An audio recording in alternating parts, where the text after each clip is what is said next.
Cordial saludo tengan todos ustedes. Juan Guillermo Guerrero Méndez, 320-370-0091. Recuerda que tú estás en mí, yo estoy en ti, por lo tanto nos necesitamos. Vamos a seguir con esa gran obra de Hobbes, Thomas Hobbes, del Leviatán. Y en ese compendio que el doctor Fernando Iliarte pues nos ha regalado y lo podemos transmitir porque ellos, a través de su gran función, necesita de otros que también sigamos aprendiendo a través de ellos. ¿Para qué? Para que el conocimiento se transmita de generación en generación y nosotros en nuestras posibilidades podamos transformar conceptos equívocos y llegar cada vez más hacia la paz. ¿Qué nos dice Hobbes de otras leyes de naturaleza? Entonces, de la ley de naturaleza según la cual estamos obligados a transferir a otros aquellos derechos que retenidos perturban la paz de la humanidad, se deduce una tercera ley: los hombres deben cumplir los pactos que han celebrado. En ello pues radica la fuente y el origen de la justicia. Donde no ha existido un pacto, no se ha transferido ningún derecho. Y todos los hombres pues tienen derecho a todas las cosas. Por tanto, ninguna acción puede ser injusta. La definición de injusticia es el incumplimiento de un pacto. En consecuencia, lo que no es justo, lo que no es injusto, es justo. Pero antes de que pueda tener un adecuado lugar, las denominaciones de justo e injusto, debe existir un poder coercitivo que impulse a los hombres al cumplimiento de sus pactos, por el temor de algún castigo, así como para robustecer la propiedad que adquieren los hombres por mutuo contrato, en recompensa del derecho universal que abandonan. Tal poder no existe antes de erigirse el Estado. Según los escolásticos, la justicia es la voluntad constante de dar a cada cual lo suyo. Por tanto, donde no hay suyo, es decir, donde no hay propiedad, no hay injusticia. Y donde no se ha erigido un poder coercitivo, es decir, donde no existe un Estado, no hay propiedad. Todos los hombres tienen derecho a todas las cosas, y por tanto nada es injusto. Así que la naturaleza de la justicia consiste en la observancia de pactos válidos. Pero la validez de los pactos no comienza sino con la construcción de un poder civil suficiente para obligar a los hombres a observar los pactos. Es entonces también cuando comienza la propiedad. No podría existir o no podrían existir promesas mutuas cuando no existe seguridad de cumplimiento por ninguna de las dos partes, como ocurre en el caso de que no exista un poder civil erigido sobre quienes prometen. Semejantes promesas pues no pueden considerarse como pactos. La justicia, es decir, la observación del pacto, es una regla de razón, en virtud de la cual se nos prohíbe hacer cualquier cosa susceptible de destruir nuestra vida. Es por lo tanto una ley de la naturaleza o de naturaleza. Del mismo modo que la justicia depende de un pacto antecedente, pues depende de la gratitud de una gracia o liberalidad anterior. Esta es la cuarta ley de la naturaleza, expresada así: que quien reciba un beneficio de otro por mera gracia, se esfuerce en lograr que quien lo hizo no tenga motivo razonable para arrepentirse voluntariamente de ello. Nadie da sin intención de hacerse bien a sí mismo. Si los hombres advierten que su propósito puede quedar frustrado, no habrá comenzado de benevolencia o confianza, ni mucha ayuda, ni reconciliación de un hombre con otro, y continuará permaneciendo en situación de guerra, lo cual es contrario a la ley primera de naturaleza que ordena a los hombres buscar la paz. Quebrantar esta ley se llama ingratitud y tiene la misma relación con la gracia que la injusticia tiene con la obligación derivada del pacto. Una quinta ley de naturaleza es la complacencia, es decir, que cada uno se esfuerce por acomodarse a los demás. Pues para comprender esa ley debemos considerar que existe a los hombres o existe en cada uno de nosotros una aptitud para la sociedad, Un hombre que pretendiera retener aquellas cosas que para sí mismo son superfluas o para otros necesarias, y que en la ceguera de sus pasiones no pudiera ser corregido, debe ser abandonado o expulsado de la sociedad como hostil a ella. Quienes observan esa ley pueden ser llamados sociales. Una sexta ley de naturaleza es la siguiente: quedando garantía que así será en el futuro, deben ser perdonadas las ofensas pasadas de quienes se arrepienten y desean ser perdonados. El perdón no es otra cosa que garantice la paz, es una garantía de la paz. Una séptima ley es que en las venganzas los hombres no consideren la magnitud del mal pasado, sino la grandeza del bien venidero. Se deriva de la anterior, que ordena el perdón.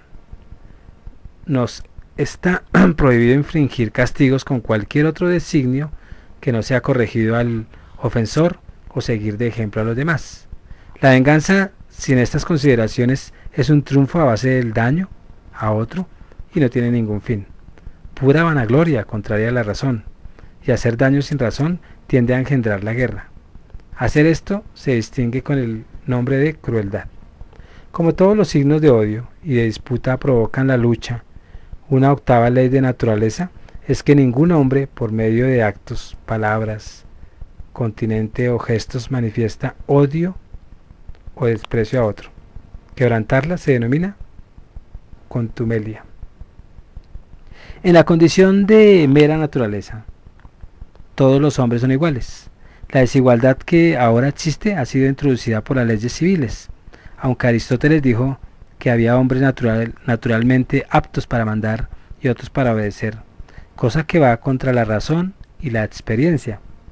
Y puesto que los hombres que se consideran iguales no se someten a la paz, sino cuanto se les trata como iguales.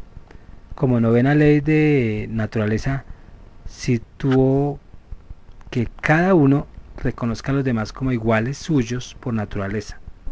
El quebrantamiento de este precio es el orgullo.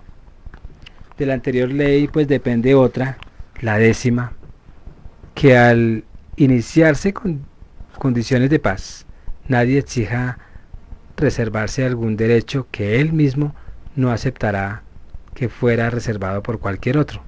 Si bien para obtener la paz uno debe renunciar a la libertad, pues de hacer todo aquello que le plazca, hay derechos como el de gobernar el propio cuerpo, disfrutar del aire y el agua, del movimiento para trasladarse, y todas aquellas cosas sin las cuales un hombre no puede vivir bien, que sí deben reservarse. Pero el retenerse deben también ser reconocidas a los demás. Quienes observan esta ley los llamamos modestos. Quienes la quebrantan son arrogantes. No hay que pretender una porción superior a la que corresponde. La undécima es que si un hombre se le encomienda juzgar a otros dos, deben prevalecer con equidad entre ellos. Sin ellos solo la guerra puede determinar las controversias. Esta norma ordena una distribución igual a cada hombre de lo que por razón le pertenece y se denomina equidad. La duodécima derivada de la antes expresada es que aquellas cosas que no pueden ser divididas se disfruten en común. Si pueden serlo, y si la cantidad de la cosa le permite, que se disfruten sin límite, de otra manera que se haga proporcionalmente al número de quienes tienen derecho a ello, y esto también es equidad. Pero como existen cosas que ni pueden dividirse ni disfrutarse en común, que el derecho absoluto o la primera posesión, si el uso es alterno, se determine por la suerte, esta es la decimotercera ley de la naturaleza, igualmente relativa a la equidad. Ahora bien, la suerte puede ser arbitral o natural. Si es arbitral, se estipula ante los competidores. Si es natural, es o bien primogenitura, en griego significa dado por suerte, o bien primer establecimiento, lo que significa que deben darse al primer poseedor y al primogénito, como adquiridas por suerte. Esta es la decimocuarta. La decimoquinta indica que a todos los mediadores de la paz se les otorgue salvoconducto. La intercesión es medio para la paz, y el medio es el salvoconducto. La 16ª, que quienes están en controversia sometan su derecho al juicio de un árbitro, mientras las partes no se avengan mutuamente a la sentencia de otro. No podrá haber paz entre ellas. La 17ª proviene de la anterior y ordena que nadie sea juez de sí mismo, pues nadie es idóneo en su propia causa. En las controversias que no se refieren a derechos, que pueden ser valorados bien por un juez conocedor, sino a hechos, el juez debe conocer crédito, o debe más bien conceder crédito a lo que dice en tercero o a varias más, es decir, a testigos. Esta es la 19ª ley de la naturaleza. La regla mediante la cual pueden ser examinadas las leyes de naturaleza es fácilmente comprensible para cualquiera, si se expresa así: no hagas a otros lo que no quieras que te hicieran a ti. Estas leyes son inmutables y eternas, porque la justicia, la ingratitud, la arrogancia, el orgullo, la iniquidad y la desigualdad de personas y todo lo restante nunca puede ser cosa legítima, porque jamás podrá recurrir que la guerra conserve la vida y la paz la destruya, pues pueden ser además fácilmente observadas, no quieren sino esfuerzo. Para lograr todo eso hay que esforzarnos. Quien se propone su cumplimiento, la realiza, y quien realiza la ley es justo. La ciencia que de ella se ocupa es la verdadera y auténtica filosofía moral. Escuchen ese hombre como ladra. Personas sin paz. Vamos a la segunda parte del Leviatán, del Estado, que habla de las causas, generación y definición de un Estado.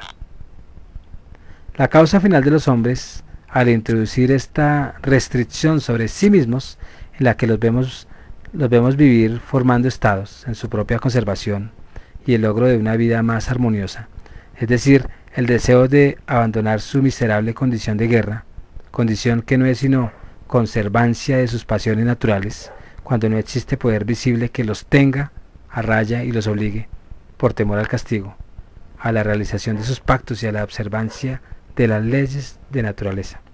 Las leyes de naturaleza son por sí mismas, cuando no hay un poder que motive su observancia, contrarias a nuestras pasiones naturales, las cuales pues nos inducen a la parcialidad, al orgullo, la venganza y a cosas semejantes. Los pactos que no descansan en la espada no son más que palabras. Por consiguiente, a pesar de las leyes de naturaleza, si no se ha instituido un poder o no es suficientemente grande para nuestra seguridad, cada uno confiará tan solo en su propia fuerza y maña para protegerse. Cuando los hombres han vivido en pequeñas familias, un delito como robarse y expoliarse, pues ha sido un comercio. Cuanto mayor el botín obtenido, mayor el honor. Los hombres no observarán otras leyes que las del honor, que consistían en abastecerse de la crueldad, dejando vivos a los hombres con sus instrumentos de labor. Ahora, las ciudades y reinos, que no son sino familias más grandes, ensanchan sus dominios para su propia seguridad, bajo el pretexto del peligro de invasión, y se esfuerzan cuanto pueden para someter o debilitar a sus vecinos, y en edades posteriores se recuerdan con honor tales hechos. No es la conjunción de un pequeño número de hombres lo que da a los estados la seguridad. La multitud suficiente para confiar en ella no está determinada por un cierto número, sino por comparación con el enemigo, y es suficiente cuando la superioridad de ésta no es de una naturaleza tan visible que le determine a intentar la guerra. Y aunque haya una gran multitud, si sus acuerdos están dirigidos por sus particulares apetitos, no pueden esperarse de ellos protección, porque al discrepar entre sí, los individuos de esta multitud no se ayudan, sino que se obstaculizan y reducen su fuerza a la nada. Como consecuencia, son sometidos por unos pocos que están en perfecto acuerdo, sin que, o más bien, sin con qué cuando no hay enemigo común, se hacen la guerra entre ellos mismos. Si imagináramos una multitud de individuos puestos de acuerdo en aplicar la justicia y otras leyes de naturaleza, pero sin un poder común para ponerlos a raya, podríamos suponer que todo el género humano haría lo mismo, y no sería necesario que existiera ningún gobierno civil o Estado. La paz existiría sin necesidad de sujeción alguna. Tampoco es suficiente para su seguridad que los hombres estén gobernados bajo un solo criterio, durante un tiempo limitado, como en una batalla o en una guerra. Aunque obtengan una victoria por su esfuerzo unánime, al no tener ya un enemigo común, se disgregan por la diferencia de sus intereses y nuevamente decaen en situación de guerra.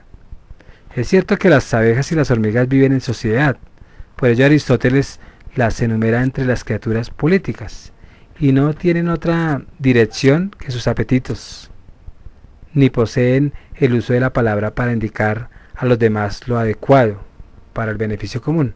Algunos preguntan por qué la humanidad no puede hacer lo mismo. Y pues él contesta: primero, los hombres están en continua pugna de honores y dignidad, y las mencionadas criaturas no. A ello se debe que entre los hombres surjan la envidia y el odio, y finalmente la guerra, mientras que en aquellas no. Segundo, pues entre esas criaturas el bien común no difiere del individuo, de modo que aunque propugnen por sí mismas, procuran a la vez el beneficio común. En el hombre, por el contrario, el goce pues consiste en compararse con los demás hombres y no puede disfrutar otra cosa sino lo que es eminente. Tercero, pues no teniendo esas criaturas uso de razón, no ven ninguna falta en la administración de su vida común. En cambio, entre los hombres, algunos se piensan más sabios que el resto para gobernar la cosa política y pública, de modo que se afanan por reformar de esta u otra manera, con la cual crean perturbación y guerra civil. Cuarto, aun cuando estas criaturas en cierto modo tienen voz para darse a entender, no poseen ese género de palabra con que los hombres siembran el descontento entre sí y turban su tranquilidad de manera muy, pero muy caprichosa. Quinto, las criaturas irracionales no pueden distinguir entre injuria y daño, y por tanto, mientras están a gusto, no son ofendidas por sus semejantes. En cambio, el hombre se encuentra más conturbado mientras más complacido está. Le agrada mostrar su sabiduría y controlar las acciones de quien gobiernan el Estado. Por último, la buena inteligencia de esas criaturas es natural. La de los hombres lo es por pacto, es decir, artificial. No es extraño que además del pacto se requiera un poder común que los mantenga a raya y dirijan sus acciones hacia el beneficio colectivo.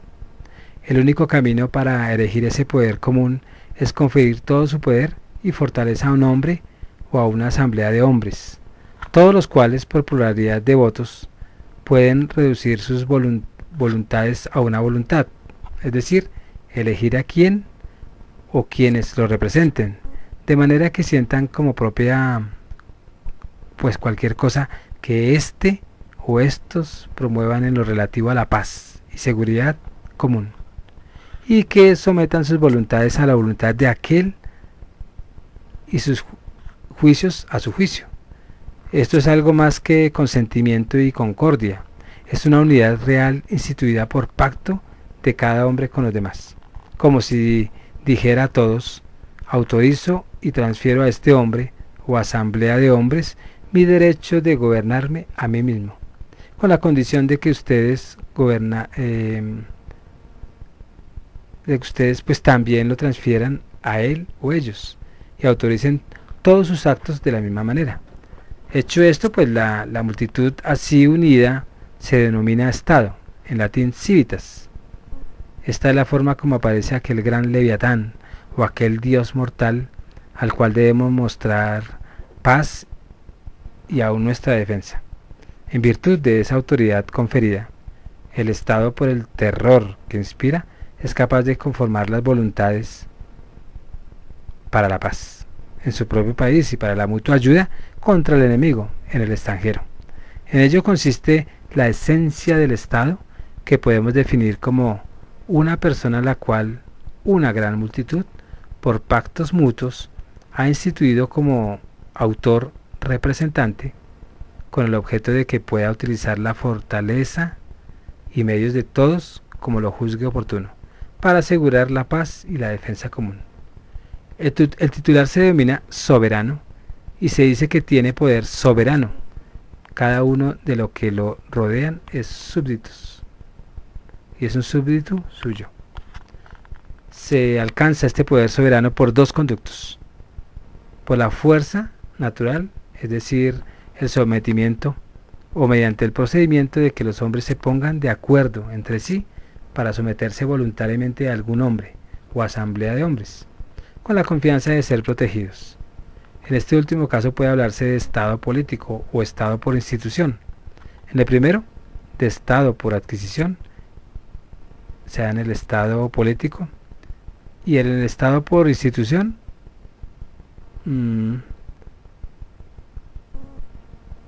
más bien en el primero, de Estado por adquisición, y en primer término voy a referirme al Estado por institución.